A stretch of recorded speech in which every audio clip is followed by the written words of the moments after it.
বলেছিলাম না তখন মেরে দিলেই ভালো হতো, দেখলে তো কি হতো এখন যদি পালিয়ে যেত। সেটাই দেখছি। বাচ্চা হলেও মাথায় যে এত বুদ্ধি সেটা বুঝিনি। এরকম বুদ্ধিজীবীদের বেশি দিন বেঁচে থাকাটা ঠিক না।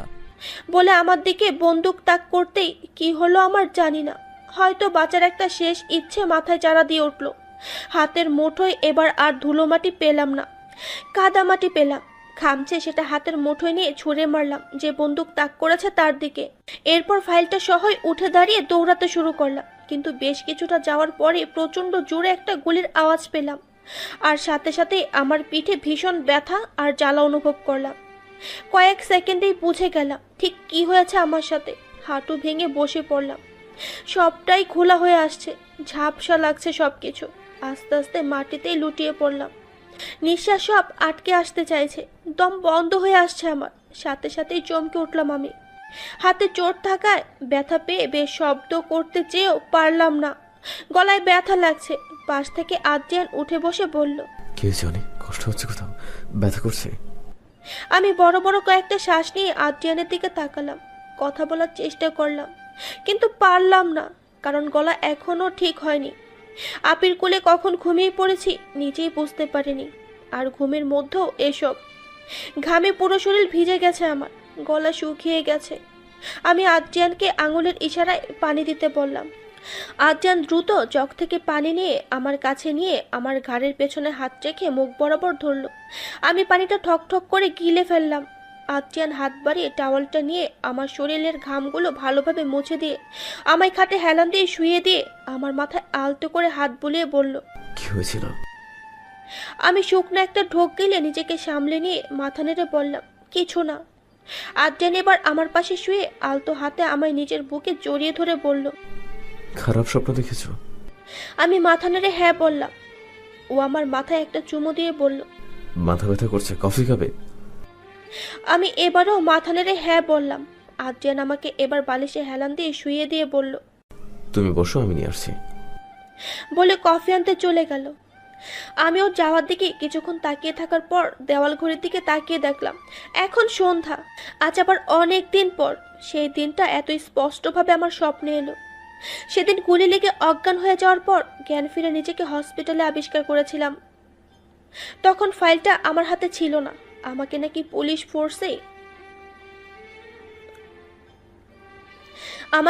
পুলিশের ফোর্সের এক টিম হসপিটালে দিয়ে গেছে। আমি নাকি গুলি লাগা অবস্থায় ওইখানেই পড়েছিলাম। টিচাররা আর বাবা মা সবাই খুব বকেছিল আমায় ওখানে একা যাওয়ার জন্যে, কিন্তু আমি তো ধরিয়ে নিয়েছিলাম যে ফাইলটা ওই টেরোরিস্টদের হাতেই আছে। খুব কান্না পাচ্ছিল, আফসোসও হচ্ছিল, যেটার জন্য এতটা কষ্ট করলাম সেটাই হলো না। কিন্তু সেদিন মেডিকেলে যখন আমাকে ওই ফাঁকা রুমে নিয়ে গিয়ে জিজ্ঞেস করলো যে ফাইলটা কোথায়, সেদিন শিওর হয়ে গেছিলাম যে ফাইলটা ওদের কাছে নেই। তাহলে প্রশ্ন হচ্ছে, ফাইলটা আছে তো কাদের কাছে বা কার কাছে? পুলিশের হাতে পড়লে অবশ্যই টিভি বা নিউজ পেপারে দেখাতো, তাহলে আছেটা কার কাছে? আর যার কাছে আছে তার উদ্দেশ্যটা কি? হঠাৎ আমার মুখের সামনে তুড়ি বাজাতেই আমি চমকে উঠলাম। আদ্রিয়ান ভ্রুকুচকে বলল, এইটুকু একটা মাথা নিয়ে কি এত ভাবতে থাকো বলবে? ও সরি, এখন তো আমাদের মিস বকবকানের সব বকবক টেম্পোরারি লক হয়ে গেছে, তাই না? আমি এবার একটু রেগে তাকালাম ওর দিকে। ও হেসে দিয়ে বলল, আচ্ছা সরি, এবার কফিটা খেয়ে নাও, ঠান্ডা হয়ে যাবে। আমি ওর দিকে একটা বিরক্তি মাখা দৃষ্টি নিক্ষেপ করে ভেঙচি কেটে কফির মগটি হাতে নিয়ে মুখ ফুলিয়ে কফি খেয়ে যাচ্ছি। ও আমার পাশে বসে চুপচাপ কফি খাচ্ছে, কিছুক্ষণ পরপর আমার দিকে আর চোখে দেখছে, আর ততবারে আমি শুকনো দৃষ্টি নিক্ষেপ করছি। হঠাৎ ও বলল, তুমি জানো, প্রথমে খারাপ লাগলো, এখন এই মোমেন্টটা বেশ এনজয় করছি। মানে আগে সারাদিন তুমি বলতে আমি শুধু শুনতাম, কিন্তু এখন আমি বলছি আর তোমাকে সব শুনতে হচ্ছে।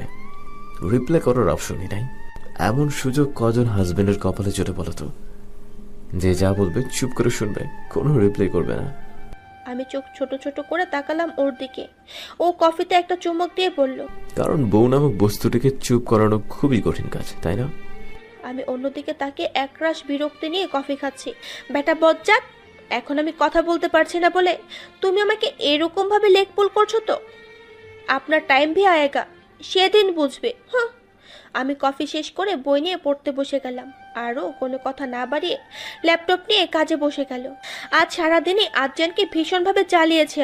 কালকে আমার লেগ পুল করেছিল না, তাই আজও বদলা নিলাম। আসলে জ্বালানোর পদ্ধতিটাও ছিল কিছুটা এরকম। আমি ওকে ইশারা করে কিছু একটা বলছি আর ও সেটা বুঝে নিয়ে করছেও, কিন্তু ঠিক তারপরেই আমি বলি যে আমি এটা করতে বলিনি, ও ভুল বুঝেছে। সকালে পড়ার জন্য বই চেয়েছিলাম ওর কাছে ইশারায়, যে বইটার কথা বলেছি, কিন্তু দেওয়ার পর আমি বলেছি যে আমি অ্যাকচুয়ালি অন্য বইটা চাইছিলাম। ও আমাকে কিছু না বললেও ওর চোখে মুখে এক পর্যায়ে বিরক্তি দেখেছি আমি, আর মনে মনে এক দফা হেসেও নিয়েছে এসব দেখে। এখনো ওর ল্যাব থেকে আসার জন্যই অপেক্ষা করছি আমি। ও এলে ওকে আরেক দফা বিরক্ত করা যাবে। এসব ভাবতে ভাবতে মহান মহোদয়ের আগমন ঘটলো। ও আসার পর আমি চুপচাপ বইয়ের দিকে দৃষ্টি দিলাম। আদ্রিয়ান আয়নার সামনে দাঁড়িয়ে নিজের টাই শার্ট খুলছে, আর আমি আর চোখে ওকে দেখছি। ও একেবারে ফ্রেশ হয়ে এসে আমার পাশে বসে বলল, পড়া কমপ্লিট হয়নি, খাবে এখন? আমি ইশারা করে ওকে বুঝালাম যে অনেক লেট হবে, বেশ খানিকটা বাকি আছে, পড়া শেষ হলেই খাবো। ও বলল, ও, আমি তাহলে মনিকে বলে দিই ঘুমিয়ে পড়তে, আমি গিয়ে নিয়ে আসবো পরে। বলে ফোন বের করে কল করে মনিকে বলে দিল ঘুমিয়ে পড়তে। ঠিক তার 10 মিনিট পরে আমি ওকে ইশারায় বললাম, আমার পড়া শেষ, এখন খাবো। আদ্রিয়ান ভ্রুকুচকে বলল, একটু আগে না বললে দেরি হবে, পরে খাবে? আমি অবাক হওয়ার ভান করে আবারও ইশারায় বোঝালাম আমি এমন কিছুই বলিনি।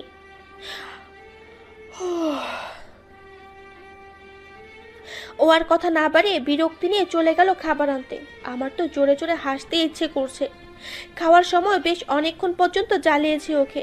শুয়ে পড়ার পর শুতে যাবে, তখনই আমি ওকে ইশারায় কিছু বললাম। কি বলেছে আমি নিজেও জানি না, জাস্ট ওকে কনফিউজড করে জ্বালানোর জন্য বললাম। অনেকক্ষণ চেষ্টা করেও বুঝলো না আমি কি বলতে চাইছি। বুঝবেটা কি করে, আমি নিজেই তো বুঝতে পারছি না আমি কি বলছি। ও এবার চোখ ছোট ছোট করে তাকালো আমার দিকে। এরপর বেডে উঠে আমার দুপাশ দিয়ে বেডের উপর 2 হাত রেখে খুব কাছে চলে এলো। আমি চোখ বড় বড় করে তাকিয়ে আছি ওর দিকে। ও ভ্রু নাচিয়ে বলল, হোয়াট? এখন এভাবে দেখছো কেন? তুমি তো ইশারায় বললে অনেকদিন হলো তোমাকে আদর করি না, আজ একটু আদর করতে। তো বইয়ের রিকোয়েস্ট তো ফেলতে পারি না, তাই না? আমি আহাম্মক হয়ে গেলাম। আমি তো নিজেই জানি না আমি কি বলেছি। ও এত বেশি বুঝে গেল কি করে? হাত পায়ে ব্যথা আছে, তাই নড়তেও পারছি না। আমি মাথা নেড়ে বোঝালাম যে আমি এমন কিছুই বোঝাইনি। ও আমার নাকে নাক ঘষে দিয়ে বলল, এখন আর এসব বললে হবে না, সারাদিন অনেক চালিয়েছো আমাকে, এবার আমার পালা। আমি আসলেই ডাফার, বারবার ভুলে যাই এটা আদ্রিয়ান। একে জ্বালাতে গেলে উল্টো দেখা যাবে নিজেকেই জ্বলতে হয়। ও যে বরাবরই সবার এক কাঠে উপরে থাকে, এটা তো কমন সেন্স, সেটাও নেই আমার।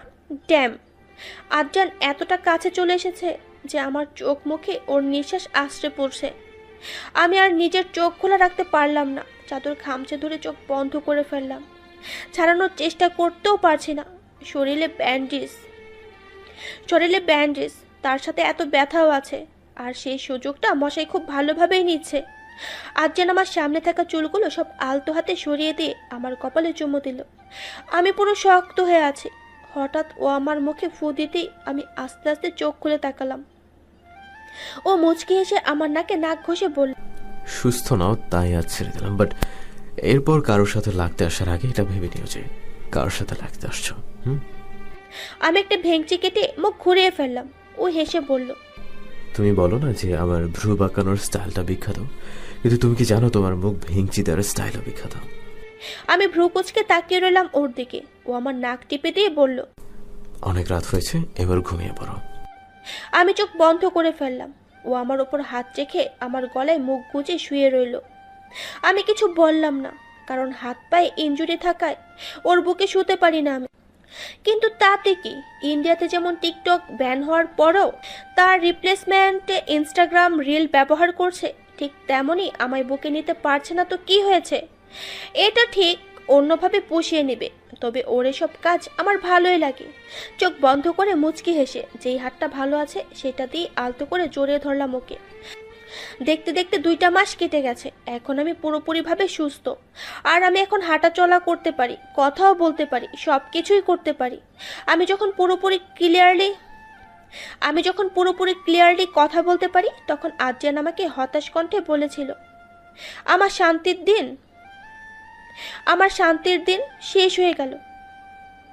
আমি উপর দিয়ে রাগ দেখালো, ভিতরে ভিতরে একটুও রাখিনি, কারণ আমি জানি আমার বয়স ফিরে আসায় সবচেয়ে বেশি ওই খুশি হয়েছিল। আজ আপি আর ইফাজ ভাইয়ের ফার্স্ট ম্যারেজ অ্যানিভার্সারি। আপির বিয়ের সূত্রেই তো আদ্রিয়ান আর এই পরিবারের সাথে আমাদের পরিচয়। কিভাবে একটা বছর পার হয়ে গেল ভাবতেই পারছি না। সত্যি সময় কত দ্রুত চলে যায়। আজ আপি আর ইফাজ ভাইয়াকে সারপ্রাইজ দেওয়ার প্ল্যান ছিল আমাদের। ও বাড়ি থেকে কাব্য, সজীব ভাইয়া, অর্ণব ভাইয়া, মলি আপু, মিলি আপু, দুলা ভাইরা, মানে প্রায় সবাই এসেছে, সাথে সৃষ্টি আপু। এদিকে জাবিন, আদিব ভাইয়া, আদ্রিয়ান আর আমি তো আছি। আজ ওদের দুজনকেই কাজের বাহানায় বাইরে পাঠিয়ে সবাই মিলে ছাদ সাজিয়েছি সুন্দর করে। এত সুন্দর করে সাজিয়েছি, ওরা এলেই ওদের সারপ্রাইজ দেব, সেটাই ছিল প্ল্যান। ওরা দুজন আসতেই আমরা সবাই মিলে একসাথে উইশ করে সব দেখে ওদের চমকিয়েছি। এরপর সবাই মিলে সেলিব্রেশন করলাম। সবাই যখন একসাথে খেতে বসেছি তখন দাদি দুষ্টুমি করে বলল, কিরে, আমার একজনের 1 বছর পূর্ণ হয়ে গেল, আরেকজনের প্রায় হয়ে এলো, ভালো খবর দিবি কবে তোরা? সবার সামনে দাদির এমন লাগাম ছাড়া কথা শুনে লজ্জায় মাথা নিচু করে ফেললাম। আপিও লজ্জা পেয়েছে নিঃসন্দেহে। আদ্রিয়ান আমার কাঁধে হাত রেখে দাদির দিকে তাকিয়ে বলল, বৌমনির খবর ভাইয়া জানে, কিন্তু আমার বউ এখনো নিজেই বাচ্চা দাদি। বাচ্চা পালার বয়স এখনো ওর হয়নি। যখন হবে তখন দেখো একটা ক্রিকেট টিম বানিয়ে ফেলবো, তবেই দম নেব। আমার কাশি শুরু হয়ে গেল আদ্রিয়ানের কথা শুনে। বাকি সবাই যারা এতক্ষণ মনোযোগ দিয়ে সবটা শুনছিল তারাও এখন গলা ঝেড়ে খাওয়ায় মনোযোগ দিল। আমি কোনো রকম মুখে কটা গুজে উপরে চলে এলাম। এভাবে সবার সামনে বলতে হয়, লজ্জায় মাটিতে ঢুকে যেতে ইচ্ছে করছিল আমার। সবকিছুর মাঝে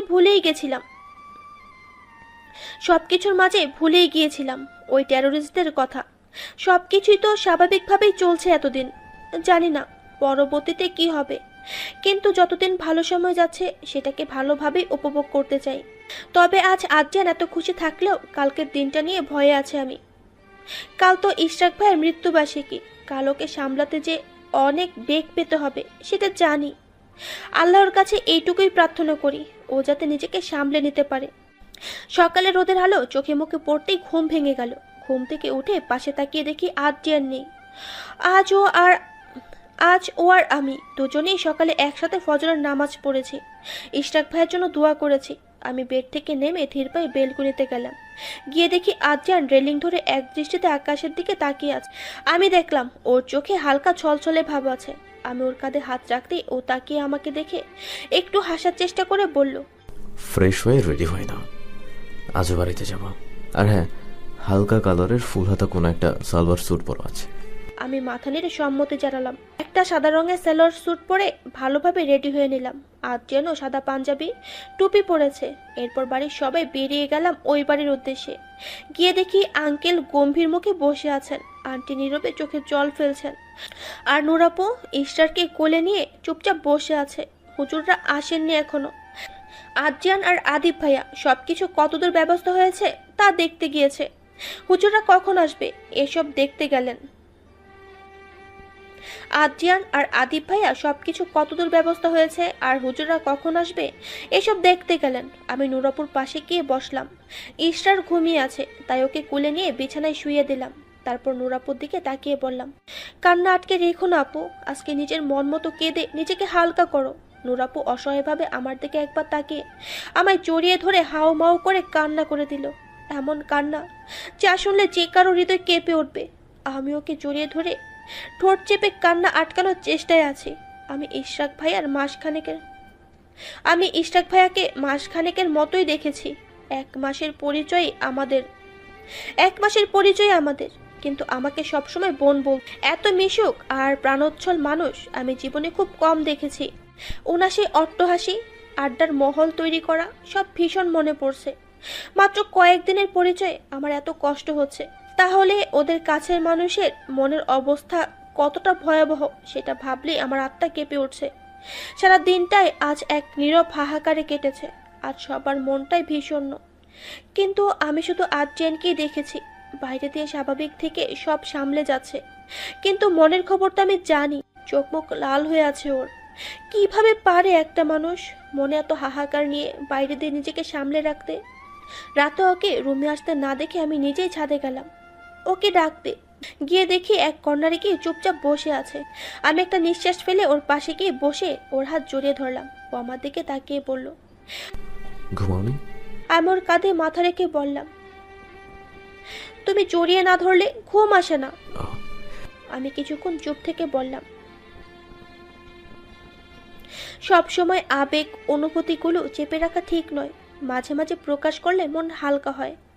ও কিছু না বলে আমায় জড়িয়ে ধরে বসে রইল। কিছুক্ষণ পর ঘাড়ে তরল কিছু অনুভব করে বুঝলাম ও কাঁদছে। এটাই ওর অনুভূতি প্রকাশের পদ্ধতি হয়তো। আমি থামাইনি ওকে, শুধু আঁকড়ে ধরে রেখে বুঝিয়েছি আমি আছি তোমার সাথে। মাঝে আরো 2 দিন কেটে গেছে। মেডিকেল এখন নিয়মিতই যাতায়াত করছি আমি। সামনে পরীক্ষাও আছে, কিন্তু সমস্যা হলো এবার অসুস্থতা, ক্লাস মিস, সব মিলিয়ে প্রিপারেশন খুব বেশি ভালো না। তবুও দেখা যাক কি হয় সামনে। বিকেলে বাড়ির সবাই মিলে স্ন্যাক্স খাচ্ছি আর আড্ডা দিচ্ছি। তখন বাবা বলল, আপাতত সব ঝামেলা শেষ, আর মামনিও এখন ঠিক আছে। তোমরা যাও, কয়েকদিন কোথা থেকে ঘুরে আসো। বিয়ে এতদিন হয়ে গেল, তুমি বা ইফাস কেউই ওদের নিয়ে কোথাও ঘুরতে গেলে না। সবাই কৌতূহলী চোখে আদ্রিয়ান আর ইফাস ভাইয়াকে দেখছে। ইফাস ভাইয়া বলল, আমি তো অলওয়েজ রেডি ছোট আব্বু, বরং তোমার ছেলেকে বলো।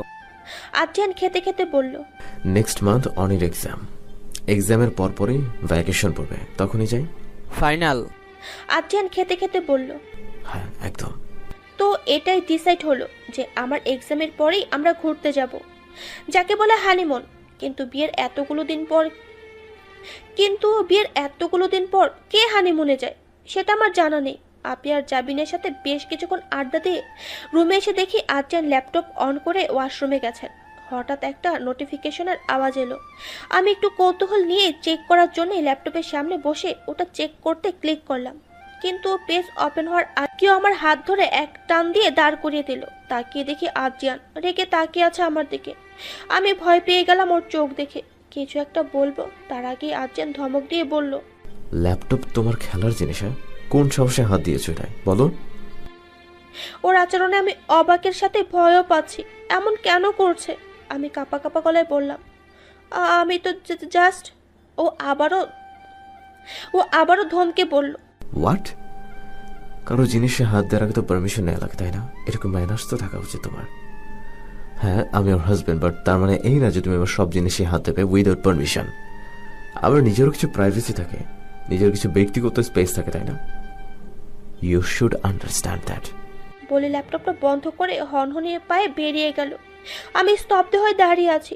চোখ দিয়ে অবাধ্য এক ফোঁটা জল গড়িয়ে পড়ল। ল্যাপটপে একটু হাত দিয়েছি বলে এভাবে বলতে পারলো ও আমাকে? এমন কি করেছে আমি? একটা বার ভাবলো না অবধি ওর এই আচরণে আমি কতটা কষ্ট পেয়েছি। কিছু কিছু ছোট ঘটনাও মনে বেশ গভীর দাগ কেটে ফেলে। আর আঘাত করার জন্য সবচেয়ে ভয়ঙ্কর আর ধারালো অস্ত্র হলো জিহ্বা। আর নিজের কাছের মানুষের একটু কড়া কথা সহজে ভোলা যায় না। হৃদয়ে রক্তক্ষরণ হতে থাকে। সেই ঘা না দেখা যায় আর না কাউকে দেখানো যায়, শুধুমাত্র অনুভব করা যায়। আদ্রিয়ানের বলা ওই সামান্য কড়া কথা আমার ভেতরটা শেষ করে দিচ্ছে। দম বন্ধ হয়ে আসছে। সন্ধ্যাবেলা এসব কথা বলে আদ্রিয়ান বেরিয়েছে। এখন অনেকটা রাত হয়ে গেছে, এখনো আসেনি। আমিও নিচে নামিনি। মাঝখানে আপি এসেছিল আমায় খেতে ডাকতে, কিন্তু আমি খিদে নেই বলে আপিকে বুঝিয়ে পাঠিয়ে দিয়েছি। যত সময় পার হচ্ছে ওর প্রতি আমার অভিমানের পাহাড় ততই উঁচু হচ্ছে। সামান্য একটা ল্যাপটপের জন্য এরকম ভাবে কি করে বললো ও আমায়? আমার সাথে এরকম ব্যবহার করার পরেও এত দেরি করে বাড়িতে আসছে কি করে ও? ওর একবারও মনে হচ্ছে না যে আমি কষ্ট পাচ্ছি? ওর ওই রকম আচরণের পর ওই মুহূর্তে আমার মনের অবস্থাটা কি? একবার এসে সরি বলার প্রয়োজনও মনে করছে না, উল্টো বাইরে বসে আছে। লাইট বন্ধ করে বিছানার একপাশে চাদর জড়িয়ে ডান পাশ ফিরে শুয়ে আছি। একটু পরপর অবাধ্য চোখের জল কান্নিস বেয়ে গড়িয়ে পড়ছে। যতই চেষ্টা করছি যে কাঁদবো না, কান্না ততই বেশি করে আসছে। হঠাৎ দরজা খোলার আওয়াজ পেয়ে বুঝতে পারলাম আদ্রিয়ান এসেছে। আমি তাড়াতাড়ি চোখ মুছে ঠিকঠাকভাবে শুয়ে রইলাম। দরজা লাগানোর আওয়াজও এলো। উল্টো দিকে ঘুরে শুয়ে থাকায় ওকে দেখতে পাচ্ছি না, কিন্তু কিন্তু টুকটাক আওয়াজ পাচ্ছি। ও রুমের লাইট অন করলো। আমিও একেবারে চুপচাপ শুয়ে আছি। ওর প্রতি জমা অভিমানটা আরো বেশি করে মনে চারা দিয়ে উঠছে।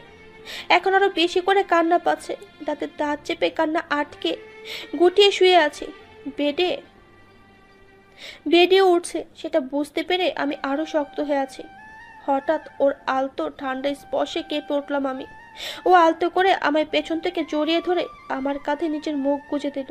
আমি চোখ বন্ধ করে রইলাম, কিন্তু ওর উপর অভিমান থাকায় টু শব্দও করলাম না, আর একটু নড়লামও না। আর্যেন আমার ঘাড়ে মুখ গুজে রেখেই বলল, সরি, বিশ্বাস করো আমি এরকম কিছু করতে চাইনি। তখন এমনিতেই মুড অফ ছিল। আর যাই হোক, প্লিজ মাফ করে দাও, আর কখনো এমন হবে না। আমি কিছুই বললাম না। যত যাই হোক, শুধু ল্যাপটপে হাত দিয়েছি বলে এমন আচরণ কেন করবে? এত রুডভাবে কি করে কথা বলতে পারো আমার সাথে? আমি কিছু না বললেও এতক্ষণ চেপে রাখা কান্নাটা এবার বেরিয়ে এলো। ফুপিয়ে কান্না করে দিলাম আমি। ও আমার কাঁধ ধরে আমায় নিজের দিকে ঘুরিয়ে আমার চোখ মুছতে মুছতে বলল, প্লিজ কেতো না, সরি বলছি তো। আমি এবার ওকে ছাড়িয়ে উঠে বসে অভিমানী কণ্ঠে বললাম, হোয়াই আর ইউ সরি? আপনার কোনো দোষ নেই। I am sorry. আপনি যা করেছেন একদম ঠিকই করেছেন। আমি নিজের লিমিট ক্রস করে ফেলেছিলাম। আমি নিজের জায়গা ভুলে আপনার ব্যক্তিগত ব্যাপারে নাক গলাতে গিয়েছিলাম। আর্যেন করুণ দৃষ্টিতে আমার দিকে তাকিয়ে আমার দুই বাহুর উপর হাত দিয়ে বলল, প্লিজ এভাবে বলো না, আমার সবকিছু তো তোমার। আমি ভ্রুকুচকে বললাম, আচ্ছা তাহলে বলুন কি ছিল ওই মেসেজে? কে করেছিল মেসেজ? আর্যেন এবার ঠান্ডা গলায় বলল, অনি, ওটা আমার কাজের ব্যাপার, ওটা জেনে তুমি কি করবে? আপনি তো বললেন না যে আপনার সবকিছুই আমার। আমি জানতে চাই এই ব্যাপারে। আমি এখন এই বিষয়ে তোমাকে কিছু বলতে পারবো না। আমি একটা তাচ্ছিলের হাসি দিয়ে ভাঙা গলায় বললাম, হ্যাঁ সেই তো, আমার যা বোঝার আমি বুঝে গেছি। আমি দেখুন, আমার এমনিতে এখন খুব ঘুম পাচ্ছে। এখন এসব শুনতে ভালো লাগছে না। আমি ঘুমাচ্ছি বলে আমি আবার নিজের জায়গায় শুয়ে পড়লাম। কিছুক্ষণ পর্যন্ত আর্যেনের কোনো আওয়াজ পেলাম না। হঠাৎ করে আর্যেন বলল, আমি আমাদের দুজনের খাবার এনেছি, তুমি না খেয়ে ঘুমালে আমাকেও না খেয়ে শুতে হবে। আর তুমি জানো আমার না খেয়ে থাকলে অসুবিধা হয়। প্লিজ উঠে খেয়ে নাও। আমি শান্ত সুরেই বললাম, আমার খিদে নেই, আপনি খেয়ে নিন। আর প্লিজ আমাকে ডিস্টার্ব করবেন না। আর্যেনও কিছু না বলে চুপচাপ আমার পাশে শুয়ে পড়ল। আমি তখন কিছু না বললেও কিছুক্ষণ পর খেয়াল করলাম যে ও সত্যিই না খেয়ে শুয়ে পড়েছে। অসুস্থ হয়ে পড়বে তো। আমি তাড়াতাড়ি উঠে বসে ওর দিকে তাকিয়ে বললাম, এখন না খেয়ে পরে কেউ অসুস্থ হয়ে পড়লে সবে আমায় বকবে, আর কারো বকা আমি শুনতে পারবো না। ও ঝট করে উঠে বসে বাচ্চাদের মতো করে বলল, তাহলে খাইয়ে দাও। আমি ভ্রু কুঁচকে বললাম, বাচ্চা নাকি আপনি, নিজে খেয়ে নিন। ঠিক আছে, আমি শুয়ে পড়ছি। বলে আবার শুয়ে পড়ল। আমি আহাম্মক হয়ে গেলাম, এ কেমন বাচ্চামো, ধর। বিরক্তি নিয়ে বললাম, আচ্ছা উঠুন, খাইয়ে দিচ্ছি। ও আবার উঠে বসে ওর সেই ভুবন ভোলানো হাসি দিল। আমি কিছু না বলে ট্রের দিকে তাকিয়ে দেখলাম একটাই প্লেট রাখা। ও, তার মানে এক প্লেটেই দুজনের খাবার এনেছে। মানে সব কিছুই প্ল্যান করেই করেছে। তবে যাই করুক না কেন, আমি এত সহজে গলবো না। আমি মুখ গুমরা করে ওকে খাইয়ে দিলাম, কিন্তু কিছু বললাম না। ও আমাকে দিয়ে যা করাতে চায় তা করিয়েই ছাড়বে, তা বল দিয়ে হোক কিংবা ছল দিয়ে। তাই ওর সাথে কথাই বলবো না, সেটাই বেটার। এসব ভাবতে ভাবতেই হুট করে ও আমায় কামড় দিল। আমি তাড়াতাড়ি হাত সরিয়ে ভ্রু কুচকে হাত ঝেড়ে নিয়ে বললাম, এই সমস্যা কি, কামড়াচ্ছেন কেন? ও মুচকি হেসে নিজের ঠোঁট কামড়ে ধরে বলল, এটুকু সহ্য করতে পারছো না? এদিকে দাদিকে তো কথা দিয়ে এলাম যে ক্রিকেট টিম বানিয়ে দিব, তবে দম নেব। আর সেই প্রসেসিং এর জন্য তো এরকম অনেক। আমি সাথে সাথে ওর মুখে খাবারের লোকমাটা ঢুকিয়ে দিলাম। ও মুখে খাবারটা নিয়ে কয়েক সেকেন্ড থম মেরে বসে রইল। তারপর আবারও হেসে খাবার চিবোতে শুরু করলো। নির্লজ্জ লোক একটা, মুখে কিছুই আটকায় না। এর লজ্জা নেই ঠিক, কিন্তু আমার তো আছে। এভাবে বলে কেউ? ওকে কোনো রকমে খাইয়ে দিয়ে সাথে সাথে নিজেও খেয়ে আমার সেই এক্স সতীনকে মানে কোলবালিশটাকে মাঝে রেখে উল্টোর দিকে ঘুরে শুয়ে পড়লাম। বেশ কিছুক্ষণ পর ও আবার আমাকে পেছন থেকে জড়িয়ে ধরলো। বেশ কিছুক্ষণ ধস্তাধস্তি করেও ছাড়াতে না পেরে থেমে গেলাম। ও আমার কাঁধের পাশে ডিপলি একটা কিস করে বলল, আমার থেকে ছাড়া পাওয়া এত সহজ নয় জান পাখি। বলেছিলাম না, হৃদয়ের পিঞ্জরায় বন্দি করে রেখে দেব। বন্দি তুমি অলরেডি হয়ে গেছো, এখান থেকে মুক্তি পাওয়া তোমার সাথে নেই। এভাবে বললে রেগে থাকা যায় নাকি? কিন্তু না, এত সহজে ক্ষমা করব না আমি ওকে। কি মনে করে আমায় যা খুশি করবে, তারপর মিষ্টি করে দুটো কথা বললেই আমি গলে যাব? No, never. পরের দিন গোটা দিনটাই আমি ওর সাথে কথা বলিনি। ও যতক্ষণ বাড়িতে ছিল কথা বলার চেষ্টা করেছে।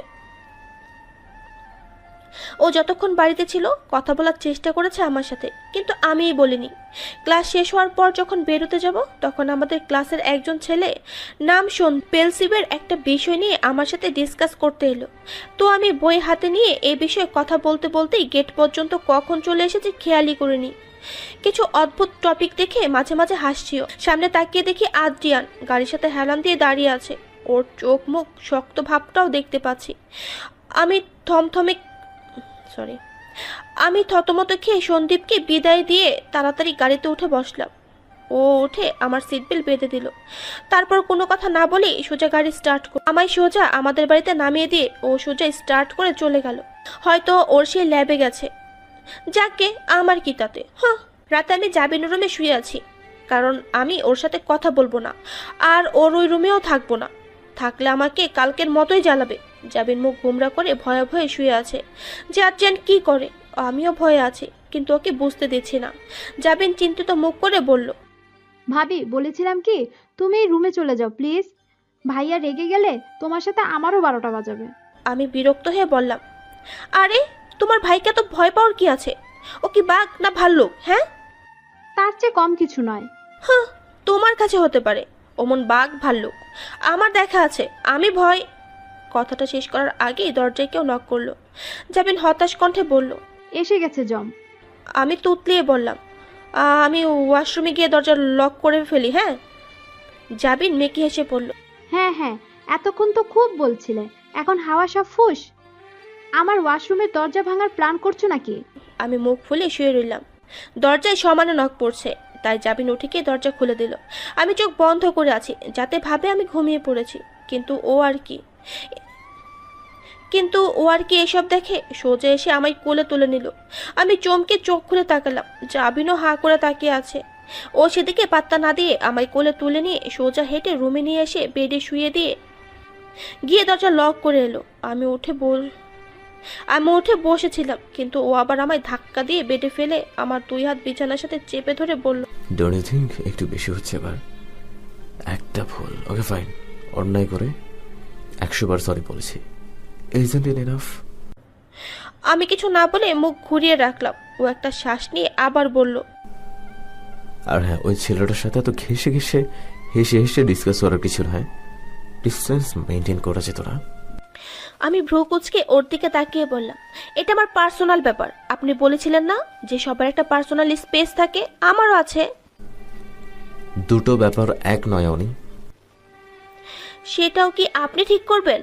ও এবার ধমক দিয়ে বলল, একটা থাপ্পড় মারবো যদি আর একবার মুখ দিয়ে আপনি বেরোয়। ওর ধমক একটু কেঁপে উঠলেও নিজেকে সামলে নিয়ে বললাম, আচ্ছা বলবো না, আর সব ভুলেও যাব। আগে বলুন ওই মেসেজে কি ছিল? ও কিছুক্ষণ আমার দিকে তাকিয়ে থেকে আমায় ছেড়ে উঠে বসে বলল, তুমি বারবার ওই একটা বিষয় কেন ঘাটছো বলো তো? আমি উঠে বসে বললাম, আমি জানতে চাই। ও এবার আমার চোখের দিকে তাকিয়ে বলল, আচ্ছা বলবো, কিন্তু একটাই শর্ত, পাল্টা আর কোনো প্রশ্ন করবে না, আর স্বাভাবিক হয়ে যাবে। আমিও ওর চোখের দিকে তাকিয়ে বললাম, প্রমিস। তোমার সুরক্ষা, your protection was in their file. আমি অবাক হয়ে বললাম, মানে? পাল্টা প্রশ্ন নয়। কিন্তু ইউ প্রমিসড। আমি ছোট্ট শ্বাস নিয়ে তাকালাম ওর দিকে। প্রমিস যখন করেছি রাখতে তো হবেই। যাই হোক, মনের দ্বিধার কিছুটা তো কাটলো। আদ্রিয়ান আমার মাথায় একটা চুমু দিয়ে বলল, ট্রাস্ট মি, সব বলবো, কিন্তু সবকিছুর একটা রাইট টাইম থাকে। তুমি তো সাহিত্যপ্রেমী, এটা তো জানো যে সব গল্পেরই কি হলো, কেন হলো, কি করে হলো, এর উত্তরগুলো থাকে শেষ পাতাগুলোতে। শেষের পাতা এখনো আসেনি অনি, ধৈর্য ধরো, সবটা জানতে পারবে। শেষের পাতাগুলোতে ধৈর্য ধরো, সবটা জানতে পারবে। শেষের পাতা শুরুতে পড়লে যেমন গল্পের মজা থাকে না, তেমনি সবটা জেনে গেলে সেটা তোমার জন্যও ভালো হবে না। বলে আমাকে বুকে নিয়ে শুয়ে পড়লো। আমিও কিছু বললাম না, শুধু মুচকি হেসে ওকে টাইট করে জড়িয়ে ধরলাম, কারণ এই মানুষটাকে একটু বেশি ভরসা করি আমি, আর ওর প্রতিটা শব্দই আমার কাছে চিরন্তন সত্য। দেখতে দেখতে একটা মাস কেটে গেল, পরীক্ষার সব ঝামেলাও ভালোভাবেই শেষ হয়ে গেল, কিন্তু এর মাঝে রূপ নামক প্যারা দুবার হাজির হয়েছিল আমার সামনে, কিন্তু আমি ইগনোর করে গেছি, কারণ আদ্রিয়ান পছন্দ করে না। যদিও এখন ভাবি বলে ডাকে, কিন্তু ওর মনে ভালো খারাপ যাই থাকুক না কেন, যেহেতু আদ্রিয়ান পছন্দ করে না তাই আমিও পাত্তা দিই না।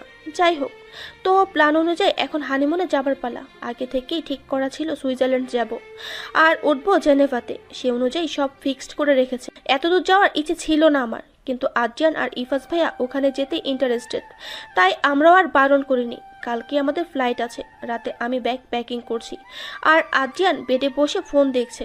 আদ্রিয়ান একটু গলা ছেড়ে বলল,